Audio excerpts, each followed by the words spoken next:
नमस्कार।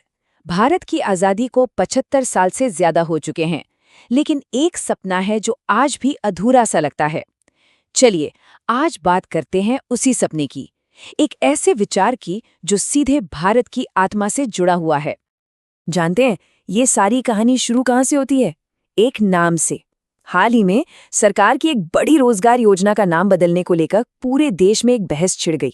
अब कोई भी सोचेगा कि भाई, एक नाम में क्या रखा है, पर असल में बहुत कुछ रखा है। देखिए, ये बात सिर्फ एक नाम बदलने की है ही नहीं, ये बात उस 75 साल पुराने सपने की है जो भारत के वजूद से जुड़ा है। एक ऐसा सपना जो आज तक पूरा नहीं हो पाया। तो चलिए सबसे पहले इसी पहेली को समझते हैं। आखिर ये विवाद किस नाम को लेकर है और ये अचानक इतना अहम क्यों हो गया? तो कहानी कुछ यूं है कि 2005 में MGNREGS यानी कि एक रोजगार गारंटी योजना शुरू की गई।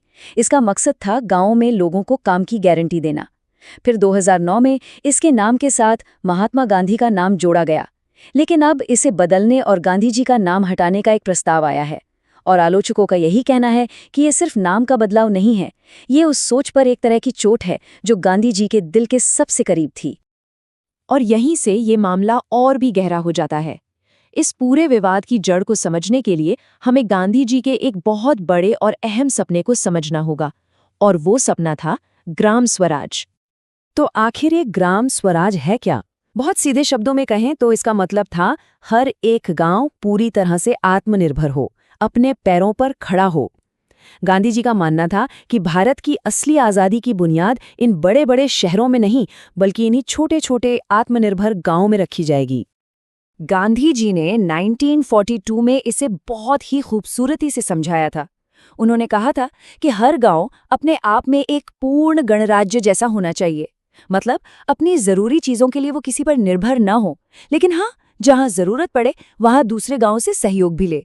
ये आत्मनिर्भरता और सहयोग का एक कमाल का बैलेंस था। इस पूरे सपने की नींव 5 मजबूत पिलर्स पर टिकी थी। पहला, आर्थिक आत्मनिर्भरता, यानी गांव अपना अनाज, अपना कपड़ा सब खुद बनाए। दूसरा, सामाजिक बराबरी, जहां ऊंच नीच, जात पात का कोई नामो निशान न हो। तीसरा, लोकतांत्रिक शासन, यानी गांव के लोग ही अपनी पंचायत चुनें और अपने फैसले खुद करें।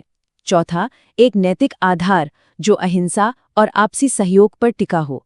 और पांचवां, शहर और गांव में कोई फर्क न हो, दोनों को तरक्की के बराबर मौके मिले। सपना तो बहुत पावरफुल था, इसमें कोई शक नहीं। लेकिन असली सवाल तो ये है कि आज़ादी मिलने के बाद क्या भारत सच में इस रास्ते पर चला? चलिए देखते हैं सपने और हकीकत के बीच का फासला कितना बड़ा रहा। अर्थव्यवस्था को ही ले लीजिए। गांधी जी का सपना था कि गांव आर्थिक शक्ति का केंद्र बने और तरक्की गांवों से शहरों की ओर जाए, लेकिन हुआ ठीक इसका उल्टा। हमने शहरों और बड़े उद्योगों के विकास पर सारा ध्यान लगा दिया। नतीजा, पैसा, संसाधन और लोग सब गांवों से शहरों की तरफ बहने लगे। और यही कहानी शासन के मामले में भी दोहराई गई। गांधी जी चाहते थे कि असली ताकत गांव की पंचायत के हाथ में हो। हमने पंचायतों को संवैधानिक दर्जा तो दे दिया, मतलब कागज पर तो उन्हें ताकत मिल गई, लेकिन असलियत में पैसे और फैसले लेने की पावर आज भी बड़े बड़े अधिकारियों और नेताओं के पास ही सिमटी रही। और इन फैसलों का जो असर हुआ वो इन आंकड़ों में साफ दिखता है। 1960 में भारत की 82% आबादी गांव में रहती थी, और आज ये आंकड़ा घटकर सिर्फ 65% रह गया है। सोचिए, इसका मतलब है करोड़ों लोग अपना गांव, अपना घर छोड़कर शहरों की तरफ जाने को मजबूर हुए। गांधी जी का सपना तो इसके ठीक उलट था। तो सवाल फिर वही उठता है कि आखिर 75 साल बाद भी ये सपना अधूरा क्यों है? वो कौन सी रुकावटें हैं जो आज भी ग्राम स्वराज के रास्ते में खड़ी हैं?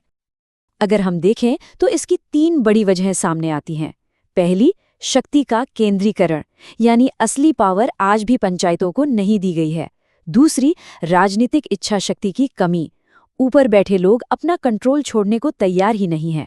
और तीसरी, हम गांवों में नए बिजनेस और रोजगार के मौके बनाने में नाकाम रहे। ऐसा नहीं है कि कोशिशें नहीं हुई। जैसे 2014 में सांसद आदर्श ग्राम योजना आई। इसमें हर सांसद को एक गांव गोद लेकर उसे आदर्श गांव बनाना था। नीयत बहुत अच्छी थी, लेकिन लगातार ध्यान न देने की वजह से ये योजना भी कुछ खास असर नहीं दिखा पाई। जरा इस नंबर पर गौर कीजिए, 74,000। आज भारत में इतने गांव हैं और इनमें से हर एक गांव के लिए गांधी जी का ग्राम स्वराज का सपना एक अधूरा प्रोजेक्ट बनकर रह गया है। और शायद सबसे दिलचस्प बात यह है कि गांधी जी खुद इस बात को जानते थे कि ये रास्ता आसान नहीं है। उन्होंने एक बार कहा था, एक पूरी तरह से विकसित गांव बनाने में शायद पूरी जिंदगी लग जाए। ये दिखाता है कि ये सपना कितना बड़ा और चुनौतियों से भरा था। तो हम घूम फिरकर वापस उसी सवाल पर आ गए हैं जहां से हमने शुरुआत की थी। एक नाम पर हुए विवाद ने हमें गांधी जी के उस अधूरे सपने की याद दिला दी है। अब सवाल ये है कि क्या यह सपना कभी पूरा हो भी पाएगा, और अगर हाँ, तो इसे हकीकत में बदलने के लिए क्या करना होगा। इस पर सोचना हम सबके लिए बहुत जरूरी है।